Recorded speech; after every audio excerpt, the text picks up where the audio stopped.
প্রথম দেখায় যে কেউ মনে করতে পারেন সাক্ষাৎ কোনো কঙ্কালই দাঁড়িয়ে আছে আপনার সামনে। তিনি চট্টগ্রামের অসহায় বেলাল। ছোটবেলায় টাইফয়েড জ্বরে আক্রান্ত হলে অর্থের অভাবে করাতে পারেননি সঠিক চিকিৎসা। ফলে ধীরে ধীরে শুকিয়ে যায় তার শরীরের মাংসপেশি, বেরিয়ে আসে কেবল হাড়। শরীরের এমন দুরবস্থায় কোনো কাজও করতে পারেন না তিনি। শৈশবেই বাবা ছেড়ে চলে যাওয়ায় আপন বলতে পাশে আছেন শুধুমাত্র অসুস্থ বৃদ্ধ মা। তবে মা ছেলে দুজনেই বর্তমানে অসুস্থ। উপার্জনের সামর্থ্য নেই কারো, তাই অনাহারে অর্ধহারে কষ্ট আর অবহেলায় চলছে তাদের মানবেতর জীবনযাপন। আমি আজকে বহুদিন ধরে অসুস্থ, এরকম হাঁটা চলা করতে পারি না, ঠিক মতো কাজ কামও করতে পারি না, আর শরীরটা খুবই দুর্বল। আমার পরিবারে কোনো ইনকাম করার মতো আমার পক্ষে করা সম্ভব না। আর আমার মা একজন আসলে, আমার মা অসুস্থ হয়ে গেছে এখন। আগে যা টুকটাক মানুষের বাড়ি থেকে কাজ কাম করি আনি, মা ছিল দুজনে চলছি। এখন চলার গতিও ওই চলারও গতি আর নাই, এখন মাও পড়ে গেছে, এখন মারও আর অবস্থা ভালো না। আমার অবস্থা তো আপনারা নিজেরাই দেখেন। জানা যায় বেলালের বাবা রুহুল আমিন যুদ্ধ পরবর্তীতে পরিবার রেখে চলে যান পাকিস্তানে। প্রথম দিকে কিছুদিন খোঁজ খবর নিলেও পরবর্তীতে স্ত্রী ও সন্তানদের সঙ্গে যোগাযোগ বন্ধ করে দেন তিনি। অসুস্থ ছেলের ভবিষ্যতের কথা ভেবে আর দ্বিতীয়বার বিয়েও করেননি সলিমা বেগম।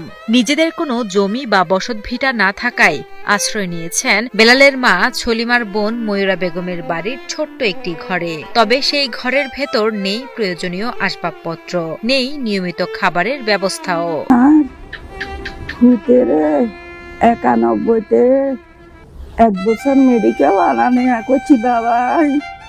গ্রামে নামে ভিক্ষা করছি, ধরতে গেলে ভিক্ষা করি, বানানে চুরানি করি, মেডিকেল বাসি খুঁজি মাগি হওয়াছি যে দেখাই আল্লাহ আল্লাহ কাছে তো আনিনিও হতে আঙ্গা কোন দেখাবো সুগার আল্লাহ দরবারে নিজে গেলাম গই। চট্টগ্রামের মিরসরাই উপজেলার সলিমা বেগম ও রুহুল আমিনের একমাত্র সন্তান বেলাল হোসেন।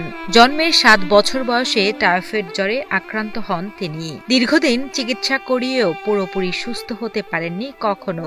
অসুস্থ শরীর নিয়েই 10ম শ্রেণী পর্যন্ত লেখাপড়া চালিয়ে যান বেলাল।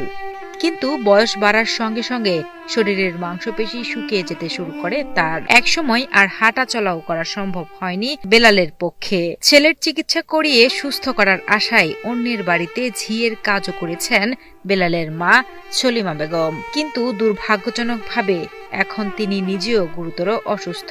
ফলে চরম দুর্দশায় দিন কাটছে এই অসহায় মা ছেলের।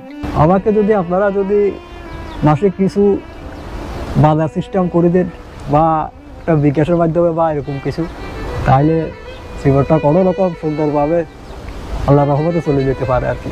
এই পরিবারটি আসলে নিজস্ব কোনো জায়গা, কোনো ঘর নাই, এক আত্মীয়ের বাড়িতে কোনো রকম এখানে দিনাতিফাত করে এবং তাদের যে রুজি রোজগারের কোনো ব্যবস্থা নাই। বর্তমানে বেলালের খালার দেওয়া সামান্য জমিতে কোনো রকমে একটি ছোট ঘর করে থাকছেন বেলাল ও তার অসহায় মা।